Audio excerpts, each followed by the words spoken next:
안녕하세요. 지금부터 경기권 클러스터 언택트 세미나를 시작하겠습니다. 오늘은 제130일의 건설기계 SIG 정기회의 날입니다. 오늘 처음으로 언택트 온라인 클러스터 회의를 하게 되었습니다. 지금 처음은 모두가 낯설지만 점점 익숙해지지 않을까 하는 생각이 듭니다. 코로나19로 많은 분들이 마음껏 만나지 못하는 상황에서 오늘 이렇게 화면으로 만나뵙게 되니 새로움, 반가운 마음과 동시에 실수 없이 잘 진행되어야 할 텐데 하는 걱정도 마음 한켠에 생깁니다. 건설기계 SIG 회원사 외에 많은 분들이 지금 응원해 주실 거라 믿으며 오늘 회의 시작하겠습니다. 저는 이 시간 사회를 맡은 데모 엔지니어링 주식회사 김경희 부장입니다. 반갑습니다.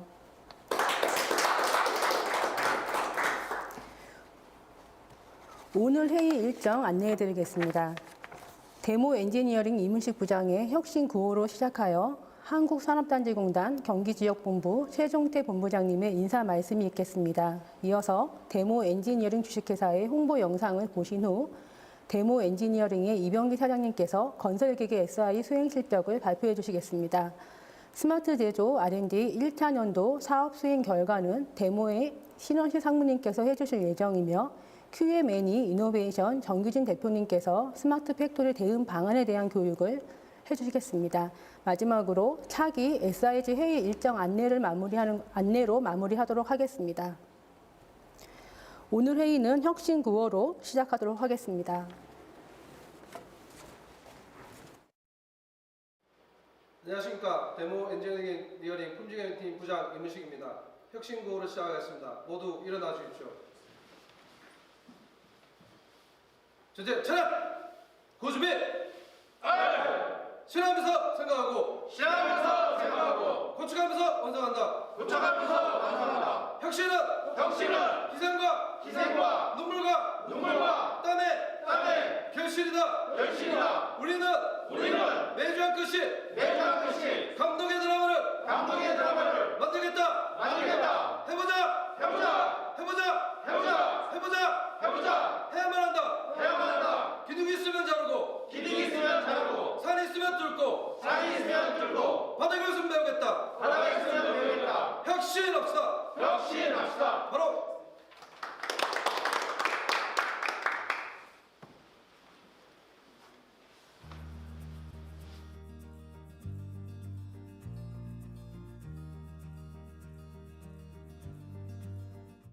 경기지역본부장 최종태라 그럽니다. 제가 사실 7월 1일자로 여기 부임을 해왔는데요. 그동안에 코로나 때문에 저희가 모임도 없고 그러다 보니까 오늘 이렇게 코로나 때문에 이런 또 영상으로 인사를 올리게 됐습니다. 하여튼 반갑습니다. 오늘 이런 행사를 준비해 주신 우리 데모 엔지니어링의 이병기 대표님께 먼저 감사를 드리고요. 사실 제가 전에도 경기본부장을 잠깐 좀 한번 겸직도 한 적도 있고 잠깐 또 거쳐간 적도 있고 그래가지고 사실 낯설지는 않습니다. 면면이 제가 또 너무나 익히 잘 아시는 분들이고 특히 데모 엔지니어링을 중심으로 한 이 건설기계 SIG는 워낙에 2005년도부터 우리 반월시아단지에 클러스터가 도입되면서부터 제일 열심히 활동하고 그리고 대외적으로도 활동 성과라든가 그동안의 활약상이 너무나 이렇게 많이 부각이 됐던 SIG이기 때문에 새삼 제가 말씀을 안 드려도 잘 아실 거라고 생각이 들고요. 특히나 제가 다시 와서 봐도 이렇게 SIG가 데모를 중심으로 해서 활발히 움직이고 또 거기에 관련된 우리 지원기관, 학계에서 이렇게 많은 도움을 주시고 하시는 게 되게 역시 조금 전에 혁신구에서도 외쳤듯이 데모만이 갖고 있는 또 아니면 데모와 같이 가는 여러 협력사들의 어떤 장점이 아닌가 싶습니다. 그래서 오늘 저희가 이렇게 오프라인상에 자주 뵙지는 못하더라도 이렇게 새로운 온라인상의 이런 모임을 통해서라도 서로 이렇게 혁신하고 또 이렇게 같이 아이디어를 공유해가지고 이 어려운 시기를 좀 같이 이겨낼 수 있는 그런 좋은 자리가 됐으면 좋겠습니다. 하여튼 앞으로도 코로나가 너무 장기화되다 보니까 다들 지쳐있고 힘들긴 하지만은 다들 힘내시고요.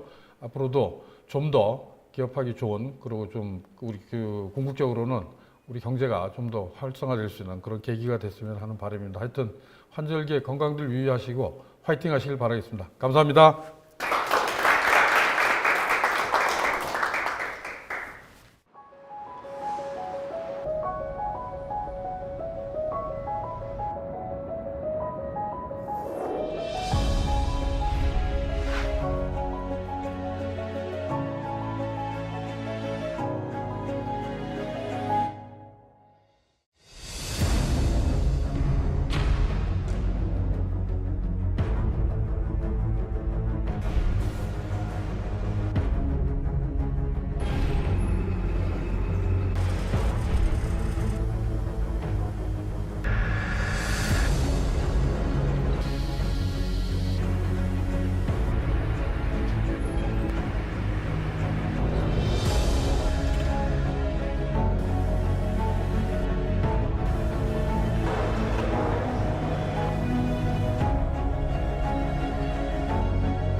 안녕하세요.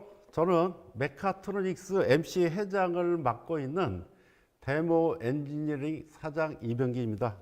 1부에서는 자동차 MC 회장님이신 프론텍의 민수홍 대표님과 2부에는 그린 M&S MC 회장님이신 보성 초음파 산업의 김승원 대표님이 유튜브로 언택트 세미나를 잘 해주셨습니다. 오늘 3부에서는 먼저 메카트로닉스 MC 소속의 건설기계 SIG 수행 실적에 대해 설명을 드리도록 하겠습니다. 회사 소개, 클러스터 수행 실적, 비전 순으로 설명을 드리겠습니다. 건설기계 어태치먼트 및 특수목적 전문 기업인 데모 엔지니어링은 1989년 7월 1일에 법인을 설립하였으며 당사에서는 IT 기술과 안전, 신뢰가 요구되는 건설 장비 어태치먼트를 생산하여 세계적인 건설 장비 회사인 현대건설기계, 인도의 타타 히다치, 또 일본의 코벨코 등 많은 세계적인 굴삭기 회사에 OEM 납품 및 해외 4개 법인을 통하여 직접 판매를 하고 있습니다.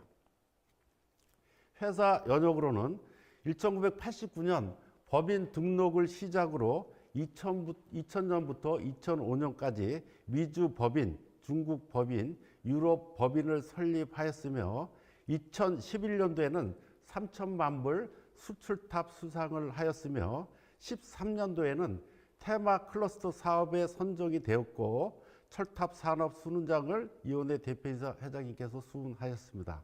14년도에는 킥콕스 글로벌 선도 기업으로 선정되었으며 올드크래스 300 기업으로 선정이 되었습니다. 2019년도에는 MTB 준공식을 했으며 스마트 제조 R&D 사업에 선정이 되었고 코스닥에 상장을 하였습니다. 올해 2020년도에는 금탑 산업 훈장을 이온의 대표이사 회장님께서 수훈하였습니다. 클러스터 사업에 대해서 설명드리겠습니다. 클러스터는 저희 회원사님이 다들 잘 알다시피 산화경 간이 네트워크 구축과 상호 작용을 통해 시너지 효과를 발생하는 시스템을 말합니다. 경기 지역 본부에는 보시는 바와 같이 7개의 MC, 특히 회원수가 2,407명이 활동을 하고 있으며 저희가 속해 있는 건설기계 SIG는 메카트로닉스에 소속이 되어 있습니다. 클러스터의 변화에 대해서 말씀드리겠습니다. 2005년 8월 26일 날 서브 미니 클러스터 킥업을 시작으로 기술 개발 및 품질 문제 해결을 하였고 기본 경쟁력 강화를 위하여 전문화 특성화를 하였으며 광역 및 해외 클러스터 사업을 수행하였으며 기업이 주도하는 테마 클러스터를 성공리에 수행하였으며 현재는 스마트 제조 R&D 사업을 1년차 수행을 완료를 하였습니다. 활동 조직은 한국산업단지공단의 많은 지원기관의 도움을 받아 협력 기업과 연구 개발을 하고 제조 경쟁력을 갖추는 클러스터 조직으로 구성이 되어 있습니다.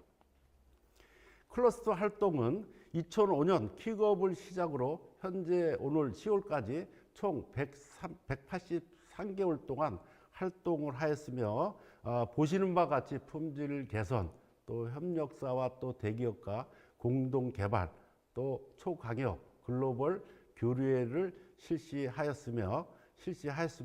특히 2019년도에는 9개 우수 MC 중에 전국에서 선정이 되었습니다. 추진 배경에 대해서 설명드리겠습니다. 저희 회사가 2002년도에 시아 국가산업단지에 이전을 할 때 매출액이 80억 원이었습니다. 그리고 2003년, 4년, 2005년도에 매출액이 200억을 함으로써 어떤 매출 급신장에 따른 품질 문제가 대두가 돼서 저희 많은 딜러들이 저희 회사의 품질이 개선될 때까지 제품 구입을 무기한 중단하며 필요시 거래를 중단하겠다는 최후 통첩을 받은 상태가 2005년도에 있습니다. 그래서 저희는 이러한 품질 문제를 해결하지 않으면 저희 회사가 도산이 되기 때문에 경영 혁신을 시작을 했고, 두 번째는 클러스터를 도입하게 된 과정입니다. 그래서 원인 분석을 해보니까 저희 대부분의 공정은 외주 협력 업체에서 이루어지고 있고, 해결 방향은 내부 프로세스를 개선하고 협력 업체에 같이 품질 개선을 하는 것이었습니다. 자, 이런 부분에 협력 업체의 동참을 어떻게 이끌어낼까 고민하던 중에 산당공의 서브 미니클 사업을 소개받고 알게 되었습니다. 그러고 바로 2005년 8월 26일 날 사진의 우측 상단에 보시는 바와 같이 서브 미니 클러스터 추진단 발족을 해서 품질 개선의 중요성은 모든 협력사의 저희 임직원은 공감을 하나, 협력사의 어떤 시간, 인력, 투자 자본 부족, 또 이 일의 정기 모임에 참석하기 위한 여러 가지 애로사항에 봉착을 하게 됩니다. 이러한 부분에 성공에 대한 의구심과 무구심이 팽배한 상태였습니다. 자, 이래서 도저히 안 되겠다 해서 주관업체인 당사는 강력한 추진 조직체를 구성하여 서브 미니 클러스터 추진 TF 등을 구성을 하여 업체 방문을 통한 강력한 현장 지도와 기업 비전 공개 및 지속적인 설득을 통하여 품질 문제를 해결하고, 결과로 서브 미니 클러스터는 지식을 습득하고 문제를 해결하여 동반 성장하는 조직체라는 의식이 확산되었습니다. 이 부분은 이제 저희 협력사를 어떻게 경쟁력을 갖추냐. 그래서 해운사의 경쟁력이 데모 엔지니어의 경쟁력을 아주 절실히 인식을 하고 2011년부터 2014년 5월까지 산업혁신 3.0 운동을 하여 경쟁력, 해운사의 어떤 경쟁력 강화를 하고 저희 회사는 전략적 파트너를 확보를 하게 되었습니다. 테마 클러스터는 이제 기업이 주관하는 네트워크 사업으로서, 정부 사업으로서 참여 기업과 동반 성장을 성공을 함으로써 참여 기업과 동반 성장을 가속화한 동기가 되었습니다. 수행 결과로는 정량적 성과로는 당사는 매출액이 195억대에서 424억, 뭐 600억 할 때도 있었는데 그때보다는 뭐 전년도에 좀 줄어가지고 217%를 달성을 했고요. 종업원 수도 증가를 했고, 해운사는 이제 매출액도 당연히 증가를 했고 불량률 IQC도 많이 줄어들었습니다. 정성적 효과로는 차별화 제품 개발과 신규 사업 진출, 네트워크 강화, 또 기술 개발과 협업을 통하여 동반 성장하는 클러스터 조직으로 발전을 하였습니다. 초광역 교류회에 대해서 설명드리겠습니다. 이 위에 좌측 상단의 그림은 2009년 2월에 대중석 상생 협력 기술 개발 사업으로서 현대건설기계와 데몰리션 부분을 개발하여 성공한 사례고, 현재도 잘 판매가 되고 있습니다. 초광역 교류에도 한 사진입니다. 두 번째도 마찬가지로 부품 소재 테스트를 통한 신뢰성 확보를 해서 글로벌 경쟁력을 갖추기 위해서 군산에 있는 건설기계 부품 연구원과 세아 베스틀과 신뢰성 확보를 위한 세미나를 가진 내용입니다. 그 다음에 글로벌 기술 교류회입니다. 저희 회사는 중요한 그 딜러들과 글로벌 클러스터 교류회를 가졌으며, 특히 BTI사는 1년에 4번 이 2번씩 왔다 갔다 하면서 4회 교류회를 가진 사례이고, 밑에 우측 상단은 MOE 체결, 2014년도에 MOE 체결한 사진입니다. 글로벌 교류 유럽 쪽입니다. 유럽은 이제 저희가 그 세계 3대 전시회에 바하마, 독일의 바하마와 프랑스의 인터맛 전시회가 있는데 참가를 같이 해운사들이랑 했고요. 그 다음에 16년도에는 메카트로닉스 시장 개척 및 교류 협력단을 해서 독일 바하마 참가도 하고 한독 메카트로닉스 교류회를 가졌습니다. 또 한국과 폴란드 건설기계 업종과 상하 협력 MOU 체결도 가졌습니다. 부품 내구성 수명 증대 활동에 대해서 설명드리겠습니다. 최근에 자동차와 마찬가지로 건설기계 쪽도 선진국에서는 하자 보증 워런티를 3년 이상 보증을 원하고 있습니다. 이런 부분에 발맞춰 17년도에 바우처 사업 지원이 있어서 저희들은 협력사 공정별로 신뢰성 확보를 위해 글로벌 경쟁력을 테스트해서 갖춘 상태입니다. 자, 이러한 저희들이 스마트 팩토리를 구축을 하기 위해서 동영상에 보셨지만 저희 공장에 많은 이 설비와 시설에 투자를 했습니다.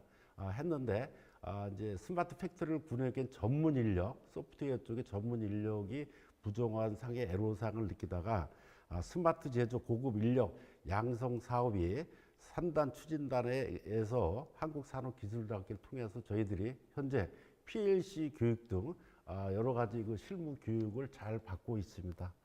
특히 저는 한양대학교 4차 산업혁명 기업혁신 CEO 과정에 직접 수강을 하면서 스마트 제조 R&D 사업에 이 구축을 하는데 많은 도움을 받고 있는 상태입니다. 비전에 대해서 말씀드리겠습니다.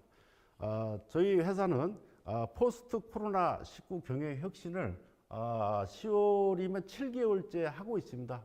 그래서 코로나가 장기화되고 있고 코로나 이후에 여러 가지 대외 환경은 코로나 이전으로 절대로 갈 수가 없습니다. 그러한 부분에 경영 혁신을 하고 있고 그 다음에 스마트 공장 준비를 위한 제조 혁신을 하고 있고 또 클러스터를 통해서 이종 간, 동종 간 협업과 글로벌 네트워크를 통하여 산학연 간이 협력하여 데이터를 공유하고 4차 산업에 공동 대응하는 전략을 가지고 있습니다. 요 장은 저희들이 이제 경기권에 스마트 제조 혁신센터가 생겼습니다. 그래서 1차 연도에 이제 스마트 제조 R&D 사업의 어떤 데이터들을 제조 혁신센터 클라우드를 좀 활용을 하고 있고 빅데이터를 좀 구축을 하고 있습니다. 그 다음에 클러스터의 어떤 산학연 간에 통하여 네트워크를 구축하여 고객 맞춤형 제품을 생산하고 고객 니즈를 반영한 유연성 생산 체계를 갖춰 협력 기업과 동반 성장을 하겠습니다. 이러한 협업과 스마트 공장 구축을 통하여 글로벌 경쟁력을 확보하여 2030년대까지 매출 2천억을 달성하겠습니다. 마지막으로 2005년부터 15년이 넘는 기간 동안 변함없는 지원과 격려로 건설기계 SIG 활동의 성공적인 운영에 도움을 주신 한국산업단지공단의 많은 지원기관에 깊은 감사의 말씀을 드립니다.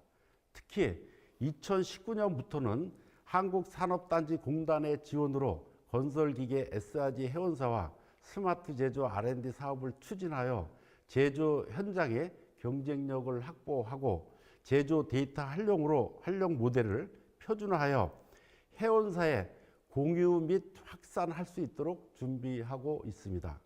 또한 4차 산업혁명 선도와 스마트 공장 구축을 위해 한국산업기술대학교의 스마트 제조 고급인력 양성 사업 및 한양대학교의 4차 산업혁명 기업신 CEO 과정과 스마트 제조 혁신센터에 통해 재직자 교육 및 각 기업별 제조 공정 특성에 맞는 컨설팅을 추진하고 있습니다.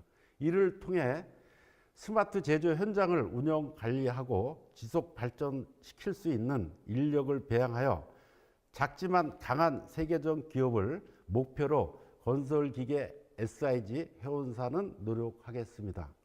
다시 한번 협력 기업의 경쟁력이 데모 엔지니어링의 경쟁력을 가슴에 새기고 앞으로도 변함없는 협조와 지원을 부탁드리며 그동안의 노고에 깊은 감사의 마음을 전해드립니다. 이상 설명을 마치겠습니다. 예, 감사합니다.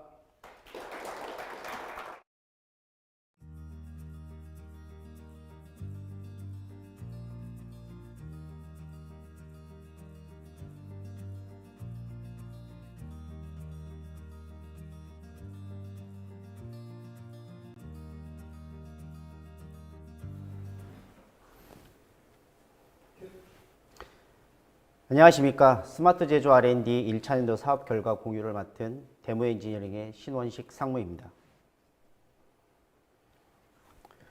본 과제의 과제명은 건설기계 어태치먼트 협업기업의 제조데이터 모니터링 시스템 개발입니다. 총 사업비는 10억 7,400만 원으로 1차년도 사업비 편성은 5억 3,700만 원으로 편성하였습니다. 조직 구성은 데모 엔지니어링, 한국에멜, 용선전공, 인픽스와 같이 4개의 기업과 1개의 지원기관인 QM&E 이노베이션으로 사업을 수행하고 있습니다. 첫 번째 사업 목표입니다. 데이터 활용 모델의 표준화, 공유, 확산을 목표로 하고 있으며 R&D1의 주간 수행기관인 데모 엔지니어링의 주요 설비에서 데이터를 자동 수집하고 MES를 활용하여 제조 이력을 관리하고 제조 데이터 기반의 빅데이터 구축을 준비 중에 있습니다. 또한 R&D2의 협력기업인 한국에멜과 용선전공은 생산관리 시스템을 구축을 하고 설비에서 설비 데이터를 자동으로 수집 및 모니터링 시스템을 구축하였습니다. 또한 검사 자동화와 공작물 세팅의 자동화를 달성을 하여 R&D1과 R&D2를 수행하면서 공급망 품질 협업 체계를 SCM을 통해 다른 협력기업에 확대하고자 합니다. 다음은 추진 일정입니다. 1차 년도는 2019년 10월부터 2020년 10월까지 각 기업별 현장 설비에서 제조 데이터 및 품질 데이터를 수집, 분석, 모니터링하는 시스템을 구축했습니다. 2차 년도는 2020년도 10월부터 2021년 10월까지 수집 데이터 기반의 세미 MES와 SCM을 구축하는 것을 목표로 수행하고 있습니다. 다음은 각 사업별 수행 실적에 대해서 공유드리도록 하겠습니다. R&D1은 데모 엔지니어링과 인픽스가 공동으로 수행하였으며 수행기관인 데모 엔지니어링의 주요 설비인 성능시험기, 고압세척기, 후렉스원 전용기, T볼트 조립 시스템, 볼트 조립 시스템에 네트워크를 연결하고 이를 구축하여 설비의 데이터를 게더링하고 모니터링하였습니다. 성능시험기의 시험 측정 데이터로는 작동 유량, 유압, 타격수, 압력, 그다음에 질소가스 등의 압력 등을 센싱하였으며 이에 따른 상호작용의 압력 변화 그래프를 수집하였습니다. 두 번째로는 T볼트 조립 시스템과 볼트 조립 시스템에서 실시간 호기수별 조립 토크를 수집하였습니다. 세 번째 설비 전체 공통으로는 생산 수량, 가동 시간, 작업 일자를 수집하였습니다. 2차 년도에는 제조 시험 데이터를 기반으로 당사의 요구 사항을 반영을 하여 세미 MES를 도입하고자 하며 데모와 협력기업의 협업 공급망을 구축하기 위해서 세미 SCM을 도입하고자 합니다. 다음은 데모 엔지니어링의 주요 설비에서 데이터를 모니터링하는 현황입니다.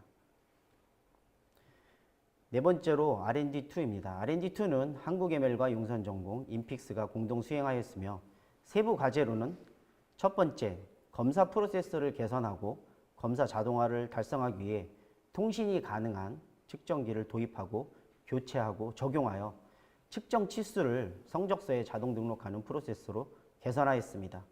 이를 통해서 오류를 최소화하고 신뢰성을 확보하고 무엇보다 종이 성적서를 없애고 전산화하였습니다. 두 번째로는 설비 데이터를 수집하고 모니터링하는 것입니다. CNC 선반과 머시닝 센터, 원통 연습기와 같은 설비에서 발생되는 데이터를 축적하고 작업 조건과 품질 등을 분석을 해서 그 결과를 작업 표준으로 관리하고자 합니다. 세 번째로는 공작물 세팅 자동화입니다. 머시닝 센터와 같은 설비에서는 작업 전 대상물의 시작 위치를 세팅해줘야 합니다. 이를 수작업으로 시행을 했는데 이를 개선하기 위해서 포터블 형태의 위치 센서를 활용을 해서 자동으로 세팅을 구현하였습니다. 다음은 한국에멜의 설비 모니터링 현황입니다. 다음은 용선전공의 원통 연삭기 모니터링 현황입니다. 다섯 번째로 제조 데이터 모니터링 시스템 인터페이스 구성도입니다. 설비 시스템의 컨트롤 타입에 따라 PC 타입인 성능 시험기, 볼트 조립 시스템, 고압 세척기, 내시경 사진 데이터, 두 번째, PLC 타입의 고압 세척기, 후렉스온 전용기, T볼트 조립 시스템. 세 번째는 설비 시스템의 아웃풋 값이 아날로그 값인 고압 세척기의 농도 측정기, 연삭기의 아날로그 값을 디지털 값으로 변환하기 위해서 AD 컨버터를 부착하여 변환하였으며, 네 번째로는 CNC 타입의 CNC 선반과 수평 수직 머신링 센터, 이 각각의 모든 설비에 OPC-UA 서버 기반의 게이트웨이를 장착을 해서 모든 설비 데이터를 표준화했습니다. 이 표준화된 데이터는 클라우드 기반의 OPC-UA 클라이언트인 마크베이스 서버로 전송을 하게 되며, 이는 협력기업과 모기업의 표준 OPC-UA 프로토콜을 구성을 하였습니다. 여기서 생성된 모든 데이터는 제조혁신센터의 데이터베이스 서버에 모두 저장이 되며 기록, 관리, 모니터링 되어집니다. 여섯 번째, 데이터 수집 및 분석 및 촉진입니다. 한 개의 지원기관인 QME 이노베이션이 데모 엔지니어링, 한국에맨, 용선전공, 인픽스를 대상으로 수행하였으며 1차년도와 2차년도 총 6개의 스텝으로 수행하고 있습니다. 1차년도는 각 회사별 설비 현황을 파악을 하고 설비별 관리 포인트를 도출을 하고 데이터 취합 방안을 수립하고 데이터 표준화를 수행하였습니다. 이 과정 중에 데이터 활용 로드맵 수립과 저희 데모 엔지니어링의 제품 성능 시험기의 데이터 분석 컨설팅을 수행하였습니다. 2차년도에는 데이터 분석을 확대하고 모니터링 및 관리 시스템을 구축하고자 합니다. 다음은 제조 데이터 구축 및 활용 방안입니다. 스마트 제조 R&D 과제를 통해서 모기업과 협력기업 간 생산, 품질, 설비에 대한 데이터 구축을 시행을 하고 인터넷 데이터 센터 기반의 스마트 제조 혁신센터의 모든 자료를 구축할 예정이 있습니다. 또한 이를 공유하기 위해서 클라우드 투 클라우드 형태의 데이터 공유를 수행하도록 하겠습니다. 다음은 공유 계획입니다. 첫 번째로 시스템 운영입니다. 독립적 상호 보안 운영과 주관 기업의 운영 지원, 참여 기업의 정보화 수준 향상 지원을 할 것이며, 두 번째로 2022년까지는 타기업과 유관 산업에 확산 적용하도록 노력하겠습니다. 세 번째로는 2022년부터는 글로벌 기업으로 확산 적용하도록 하겠습니다. 데모 엔지니어링은 MTV 본사 현 공장에 신설비를 도입하고 실시간 제조 데이터를 모니터링하고 있습니다. 또한 물류를 개선하기 위해 QR코드와 제품의 빅데이터를 구축하고 있습니다. 협력기업과 함께 품질협업 체계를 구축하고 있고, 이와 같은 우리의 활동은 생산 캐파를 증대하기 위함입니다. 주력 생산 품목인 브레이커는 연간 10,000대, 기타 어태치먼트는 연간 500대, 고객의 요구 조건을 반영을 하여 장비를 개조해주는 특수목적 장비는 연간 100대를 생산하고자 합니다. 데모 엔지니어링이 이렇게 신공장에 신설비와 자동화 창고를 도입해서 물류, 재고, 안전, 품질과 같은 모든 시스템을 안정시키고자 합니다. 또한 본 과제를 통해서 실시간으로 제조 데이터를 구축하고자 합니다. 또한 시스템을 업그레이드하고 생산 공정을 개선하기 위해서 로봇 용접 시스템과 세척 로봇을 도입하고자 합니다. 또한 소프트웨어 기반의 ERP, MES, SCM을 고도화하기 위해서 단계적으로 추진하고 있습니다. 이상으로 1차년도 사업 실적을 공유를 마치도록 하겠습니다. 감사합니다.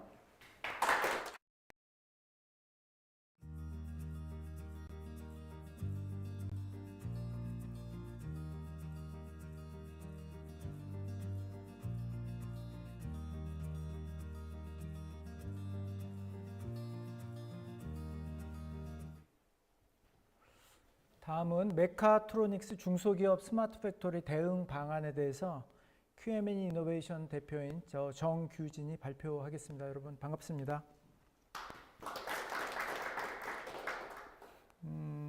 저희 회사는 스마트 팩토리하고 데이터 분석에 대한 이해가 깊은 제조 현장의 품질 생산성 혁신 전문 기업입니다.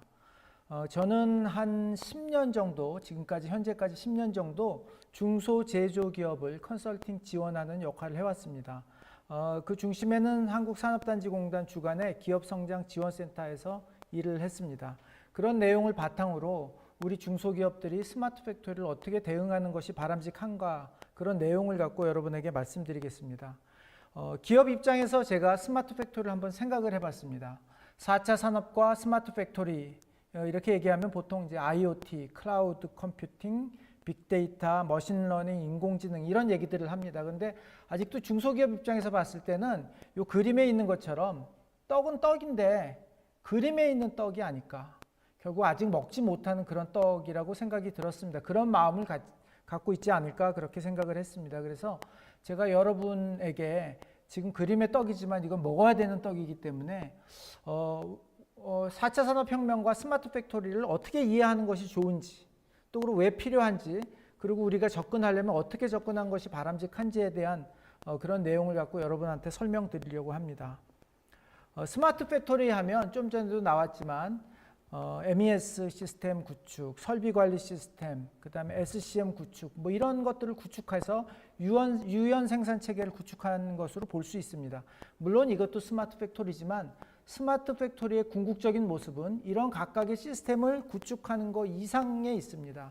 뭐냐 하면은 IoT를 통해서 얻어진 빅데이터를 모으고 그 빅데이터를 분석해서 우리가 회사를 운영할 수 있는 로직을 만들어 나가는 거죠. 그런 로직을 바탕으로 항상 어떤 상황이든 회사의 공정이 최적화될 수 있도록 운영하는 거고, 그 다음에 어떤 것들은 미리 예측을 해서 그런 일들이 벌어질 수 있도록, 그런 일들을 예측해서 생산 캐파를 조절한다거나 이런 것들을 하는데, 지금까지 그런 일도 누가 해왔냐면 사람이 해왔지만 스마트 팩토리는 이건 사람이 안 하는 거고 이 공장 자체가, IT 시스템 자체가 그걸 운영하는 시스템을 얘기하는 겁니다. 어마어마한 얘기죠. 그렇죠? 이런 4차 산업혁명의 적용 모델을 보면 모델 자체의 개념은 되게 간단합니다. 뭐냐면은 현실에서 데이터를 수집합니다. 뭐 공정에서 나온 데이터, 설비에서 나온 데이터, 사람이 만들어낸 이 데이터를 모아서 저장하고 분석을 하죠. 그 데이터를 통해서 무언가 로직을 만드는데 그런 로직은 어떤 상황에서 어떻게 하는 것이 가장 최적이다라는 것과 앞으로 이런 일들이 벌어지니 이렇게 앞으로 대응하면 좋겠다는 어떤 예측하는, 크게 맞춤과 예측이라는 인공지능의 로직, 우리가 흔히 그걸 우리가 알고리즘이라고 얘기를 하죠. 그 알고리즘을 만들고 그 알고리즘이 상황별로 대체되게 만들어 갖고 공정을 최적화하고 거기서 가치를 창출해내는 것이 스마트 팩토리의 중요한 모델입니다. 간단하게 말하면 오른쪽에 있는 그림처럼 오프라인에서 빅데이터를 발생시켜서 그 서버나 클라우드로 올리고요. 온라인으로 보내주고 온라인에서 그 데이터를 분석해서 알고리즘을 만들어서 자동 실행시킴으로 해서 가치를 창출해내는 그런 모습입니다. 그래서 이걸 보통 O2O, 온라인과 오프라인의 융합이다 이렇게 얘기를 많이 해요. 우리가 알고 있는 O2O의 융합의 아주 쉬운 사례는 내비게이션입니다.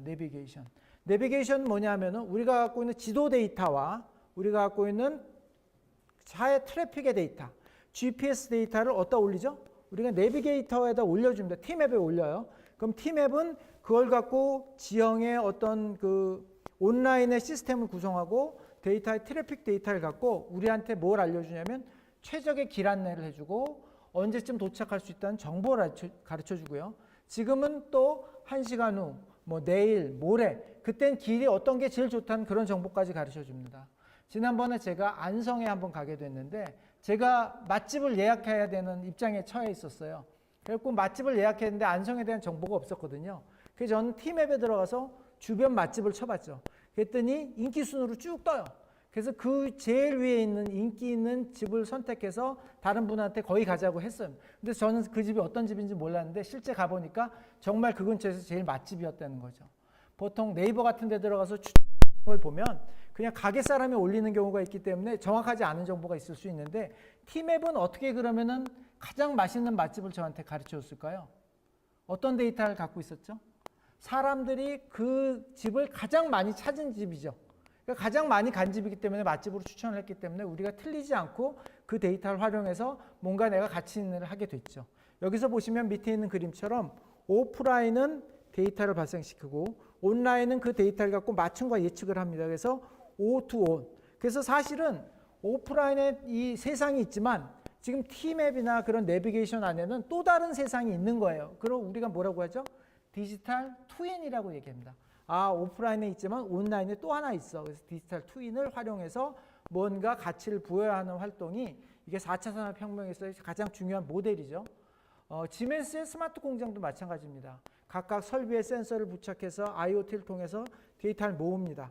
그러면은 이런 가동 정보, 생산 정보, 품질 정보들이 실시간으로 자동으로 올라가고 자동으로 분석돼서 그로부터 공정의 최적 운영 방식이나 배치 같은 것들이 이제 전달이 되죠. 그걸 통해서 최적화 화물을 갖고 공장 운영의 최적과 예측과 맞춤을 해갖고 불량률을 40분의 1로 줄이고 에너지 비용을 30% 절감했다. 뭐 이런 것들도 큰 틀에서 보면 이 네 단계를 거치는 것이 그 스마트 팩토리 구축, 4차 산업혁명의 큰 모델이라고 할 수 있습니다. 요건 좀 넘어가겠습니다. 그래서 4차 산업혁명이라고 하는 것은 우리가 똑같습니다. 냉장고에서 식재료를 꺼내요. 그래갖고 요리사가 레시피를 갖고 요리를 해서 맛있는 요리를 먹습니다. 그런 과정과 마찬가지로 클라우드나 서버에서 데이터를 꺼냈습니다. 그 데이터를 갖고 인공지능과 알고리즘을 갖고 그런 알고리즘을 활용해서 예측과 맞춤을 해서 뭔가 가치를 만들어내는 그 전 단계가 같다고 할 수 있습니다. 결국은 4차 산업혁명에서의 가장 중요한 건 뭐냐면 우선 데이터입니다. 데이터가 쌀이고 원료고 연료고 그렇습니다. 그래서 데이터가 없으면 아무것도 할 수가 없는데 우리 현실은 어떤가요? 우리 지금 중소기업들은 빅데이터커녕 스몰 데이터도 없기 때문에 4차 산업혁명에 접근할 수 있는 그런 상태가 안 돼 있는 거죠. 그래서 여러분들은 처음 해야 될 거는 우리가 어떤 데이터를 모아야 되는지, 어떤 데이터를 모으면 우리에게 효과가 있을지 그런 생각을 하는 것이 바람직할 거라고 생각을 합니다. 스마트 공정의 수준별 분류를 보면 제일 처음에 이제 초기 ICT 미적용이라고 하는 것은 우리 대다수의 중소기업이 이런 모습을 갖고 있는데 아직도 수작업이나 종이 문서 등에 의해서 생산 관리를 하면 미적용이라고 하고 비정보화됐다고 표현을 합니다. 약간 조금 난 기업들이 일부분을 도입하는 거고요. 이제 쭉쭉쭉쭉 넘어가면 아까 말한 지능화 단계까지 가면 4차 산업혁명의 가장 큰 어떤 스마트 팩토리의 궁극적인 모습이 되겠죠. 비정보화 됐다는 건 어떤 의미를 갖고 있냐면은 우리 자동차에 계기판이 없다는 의미를 같이 갖고 있습니다. 자동차에 계기판이 없어도 차는 움직이죠. 앞으로 갈 수 있고 뒤로 갈 수 있습니다. 그렇지만 뭘 모를까요? 연료가 언제 떨어지는지. 연료 계기판이 없다면 어떤 일이 벌어질까요? 연료가 우리가 떨어지고 차가 쓴 다음에 연료를 넣겠죠. 그동안 자동차 운영을 못하게 되는 거고요. 엔진의 온도를 감지할 수 없으면 나중에 불나도 미리 방지를 못하는 거고요. 그 다음에 엔진 오일에 우리가 어떤 그 잔여량을 알 수가 없다면 엔진 오일이 없어져 갖고 그 엔진이 떡이 될 때까지 우리가 달리게 되는 그런 현상들이 벌어진다는 거죠. 근데 공정에 대입하면 이런 걸 겁니다. 공정은 현재까지 어디까지 진행되고 있고 이렇게 과연 진행하면 납기 준수가 가능한가?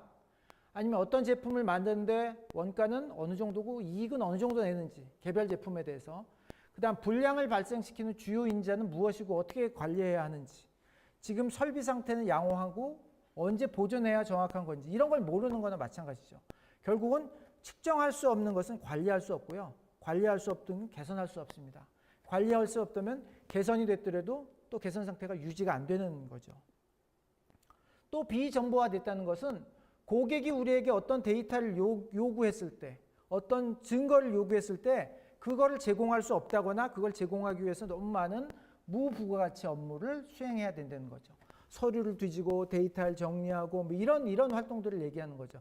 근데 정보화된 회사는 어때요? 버튼만 하나 누르면 그 데이터가 얼마든지 나와서 고객한테 제공할 수 있다는 겁니다. 그래서 여러분들은 스마트 팩토리라고 너무 이렇게 생각하지 마시고 뭔가 내가 데이터 기반으로 뭔가 회사를 운영할 수 있는 좀 것들을 만들어야겠다.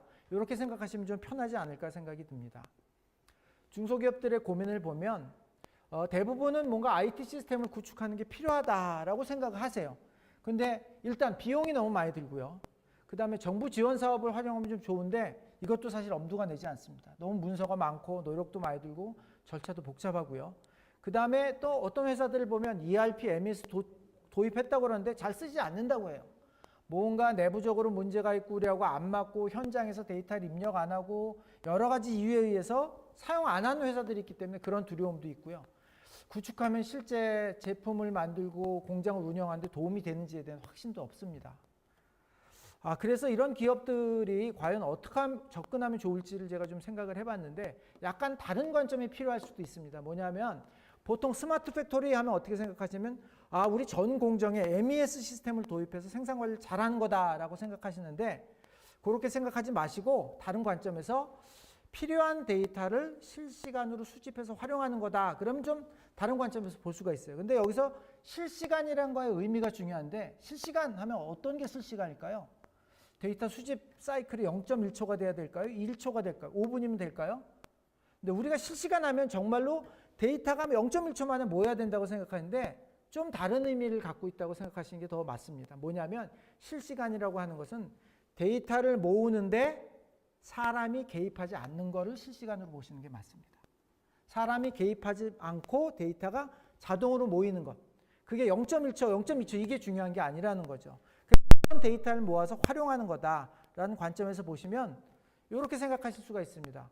왼쪽에 있는 것처럼 스마트 팩토리, 그럼 자율주행 자동차, 자율주행 공정 이게 아니라 예를 들어서 우리가 옛날에 차에는 타이어 프레셔 모니터 시스템이 없었어요. 근데 요즘 데이터는 그걸 달고 나오기도 하고 우리가 필요할 때 타이어 프레셔 모니터링 시스템이 있어요.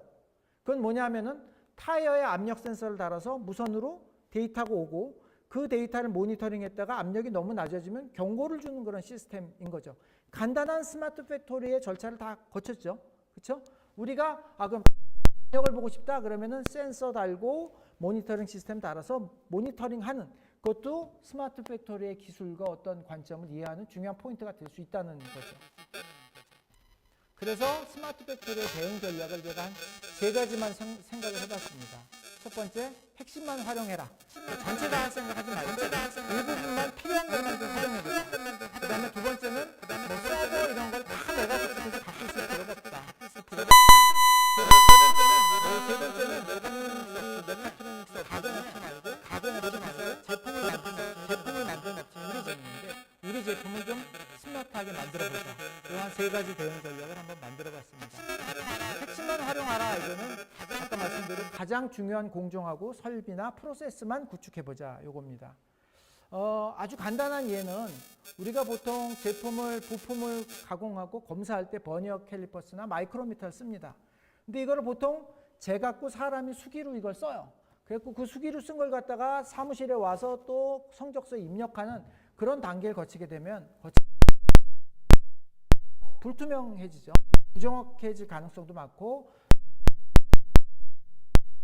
그 다음 모기업에다 데이터를 공유하기도 어렵고 추적 활용에도 어려운 점이 있습니다. 근데 간단하게 마이크로미터에 그 통신 포트를 달아서 그냥 딱딱하면 성적서의 데이터가 바로 넘어가게 할 수 있거든요.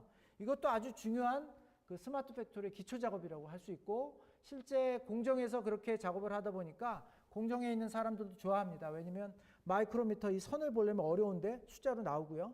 그 다음에 이걸 수기로 쓰고 이런 번잡한 과정이 없기 때문에 작업도 좀 효율을 높일 수가 있습니다. 그런 것들도 좋은 방법이고요. 그 다음에 한국 타이어라는 회사가 있는데 여기는 타이어를 찐빵 찌듯이 이렇게 압출을 합니다.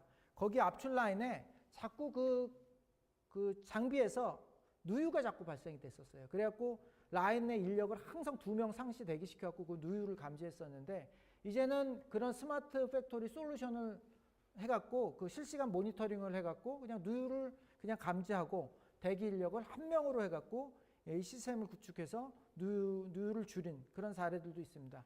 이런 거나 마찬가지로 네.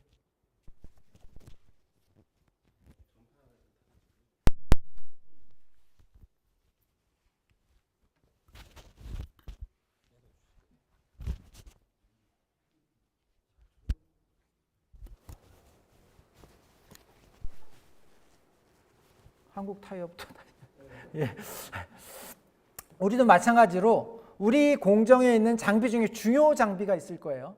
중요 장비에다가 센서를 달아서 그 센서를 통해서 장비를 모니터링하고 그러니까 어떤 걸 모니터링하냐면 주로 전류나 뭐 모터의 진동이나 소음이나 온도나 이런 것들, 그 다음에 우리가 그 RPM 값을 뭐 300으로 줬는데 진짜 300이 나오는지 이런 것들을 모니터링하면 장비가 지금 맛이 가고 있는지 괜찮은지 알 수가 있거든요. 그런 것들을 통해서. 그 다음에 또 뭐가 있을까요? 가공 장비 같은 경우엔 툴을 몇 번 사용했는지도 되게 중요한 팩터잖아요. 그런 걸 카운팅해서 미리미리 여러분의 어떤 툴이나 그러면 그런 것들을 하면 여러분의 제조 장비의 가동률을 더 높일 수 있는 거죠. 그 다음에 또 한 가지는 전 공정을 할 필요가 없이 우리가 필요한 공정, 예를 들면 제조 공정에서는 시스템화하고 싶은 내용들이 주로 뭐가 많이 있냐면은 그 자재 관리입니다. 자재 관리.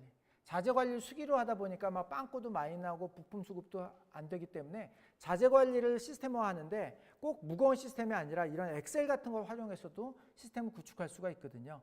그래갖고 뭐 아니면 영업 기획이나 뭐 생산 관리나 품질 관리 이런 것들 다 따로 한 다음에 이런 그 엑셀 시스템을 활용해서 업무 자동화를 할 수도 있습니다. 이러면 비용도 훨씬 적게 들고 사용도 되게 편리하게 활용할 수도 있죠.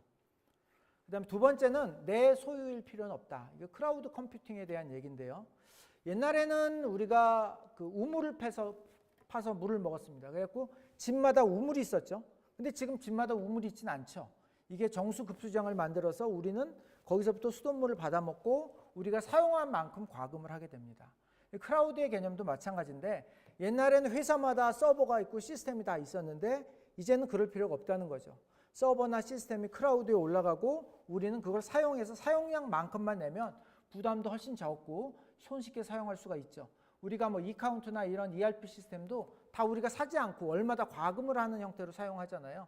그래서 사실은 우리가 그 MES 시스템도 각각 그 비슷한 공정이 있는, 비슷한 장비를 갖고 있는 그런 같은 종류의 회사는 MES를 하나 만들어서 클라우드에 태우고 그 MES를 그렇게 과금 형태로 활용하면 좋을 것 같다는 생각을 했었습니다. 그런 방향으로 앞으로 갈 것 같습니다. 그 다음에 클라우드를 이용하면 또 한 가지 좋은 점은 뭐냐면은 클라우드라는 건 인터넷이기 때문에 세계 어디에서도 접속이 가능하다는 되게 중요한 포인트가 있는데 이걸 좀 활용하면 우리 제품을 스마트하게 하는 데 도움이 됩니다. 뭐냐면은 제품이나 어떤 장비를 납품해 놓고 그걸 원격 관리하는 시스템을 활용하면 또 다른 가치를 만들어낼 수가 있어요. 그거를 서비타이제이션이라는 말을 하는데 뭐냐면 제품하고 서비스를 결합시키는 겁니다. 옛날에는 제품을 납품하고 나면 서비스는 따로 갔는데 이제 서비스하고 제품을 결합시켜서 서비스로도 제품을 납품해서 돈을 벌고 서비스로 돈을 버는 거죠. 지난번에 한 대표님께서 저한테 이런 말씀을 하셨어요. 요즘 언택트 시대인데 제품 서비스를 어떻게 해야 될지 모르겠다. 해외 갈 수도 없고 안 갈 수도 없고 서비스는 해줘야 되는데. 그래서 그때 제가 고민을 하다가 이런 방법이 가장 적합할 거라고 생각을 했습니다. 뭐냐 하면은 간단하게 개념은 그렇습니다. 우리 장비에다가 센서를 달아요. 그리고 납품을 합니다. 그리고 클라우드에 그 데이터를 올리면 우리는 어디서든지 그 제품의 상태를 그 장비의 상태를 모니터링할 수 있겠죠. 그럼 아까 얘기처럼 그 장비가 어떻게 되고 있는지 언제 어떤 부품을 갈아야 되는지 이런 것들에 대한 데이터를 우리가 얻을 수 있죠. 그럼 그 데이터 얻은 거를 갖고 고객에게 정보를 제공하고 우리는 뭘 또 납품할 수 있죠. 부품이나 그런 후속 지원 상황들, 그 MRO라고 하죠. 그런 걸 납품함으로 해갖고 또 다른 가치를 만들어낼 수도 있는 겁니다. 그런 사례가 우리 유압 쪽의 회사 중에 두산 모터로라는 회사가 있습니다.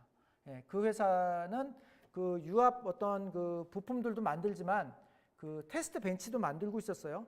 이 회사도 세계 각지에 제품을 납품했었는데 마찬가지로 국가별, 지역별 뭔가 서비스를 관리해야 되는데 되게 어려운 점이 있었습니다. 그냥 고객이 부르면 무조건 엔지니어가 가야 되는 거죠. 근데 가보면 별일 아닌 그런 경우들이 많았습니다. 그래서 이런 원격 통합 관리 시스템을 구축을 해서 설비 생산 데이터를 표준화를 구현했고 체계적인 생산 관리를 적용해서 품질도 향상된 그런 사례가 있습니다. 어떤 데이터를 모았냐면 전력량을 분석했고요. 그 다음 모터가 소손되는지 감지했고 오일의 청정도를 감지했고요.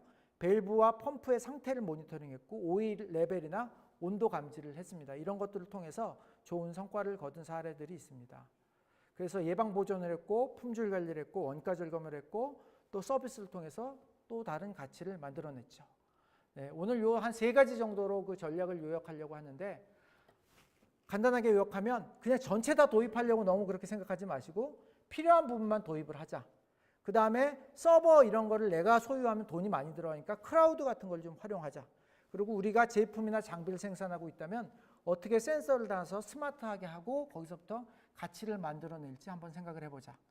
이걸로 정리를 하겠습니다. 여러분 장시간 들어주셔서 감사합니다.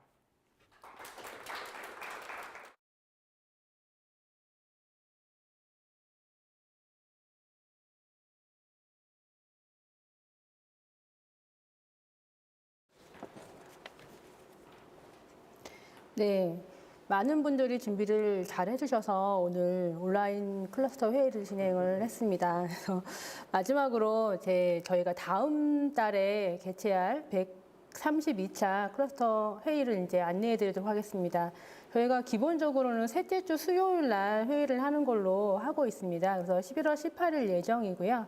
주요 안건 예정으로는 스마트 제조 R&D 2차년도 사업계획 공유하고 스마트 제조 고급 인력 양성 사업에 대한 소개 및 데이터 분석 등의 교육 등을 준비를 하고 있습니다. 그래서 저희한테 많은 관심과 참여를 부탁드리도록 하겠습니다.